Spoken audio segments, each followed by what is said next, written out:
Happy to be joined by the chair of the College Football Playoff Selection Committee, Gary Barta. Gary, let's start with what everyone's talking about, the head-to-head.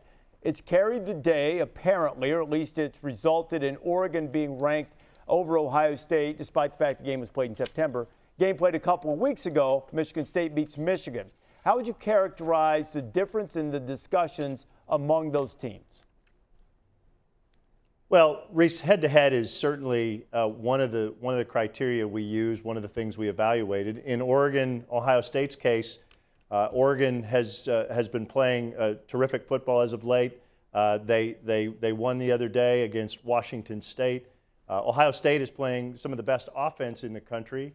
They had a nice win against Purdue, a convincing win against Purdue. But when it comes down to those two, the fact that Oregon went to Ohio State and beat them in the horseshoe is when the vote came down again this week. That's where the vote came out. With Michigan State, the committee when we met a week ago talked about Michigan being a more complete team. Since then, another game has been played. Michigan State looked good against Maryland. Michigan came from behind and won on the road at Penn State. And the committee, every week 13 people recast their votes. And so when the votes were cast this week, that's the way it came out. Michigan ahead of Michigan State and Oregon ahead of Ohio State. Why in the discussion, what has carried the day to make, because the metrics are very similar, save special teams and efficiency. What has carried the day to make the majority of the committee, or at least the vote, the result of the vote, believe that Michigan is the more complete team? If you look at it statistically, set aside watching the games, that's certainly a part of it, but statistically in just about every category, offensively and defensively, Michigan comes out on top over Michigan State.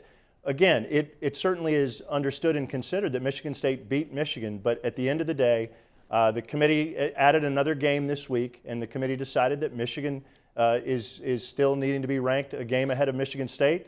Next week, we'll come back and we'll look at it again. When you look at Cincinnati's resume right now, how would you say the committee characterizes what they've accomplished up to this point? Playing an 8-win team this week, but I believe their last 3 opponents have won a grand total of 8 games. How would you characterize the evaluation of Cincinnati? They're undefeated. We've talked a lot about a terrific win at Notre Dame, a difficult place to win, and Notre Dame keeps winning, and so that win looks more impressive each week. But every week when we talk about Cincinnati, the topic of strength of schedule comes up. And watching the game, you can see they have terrific players, and it's a very good football team. But strength of schedule is something that's it makes it more difficult to evaluate. So as games go forward, we'll continue to watch it. But strength of schedule has been one of the issues when talking about Cincinnati. However, still a lot of respect having them at 5th. The number of upsets, Gary, this season, huge upsets, and everybody, virtually save 3 teams, have found a way to lose. It's like 2007, which was sort of the 2-loss team won the national championship in the old BCS era.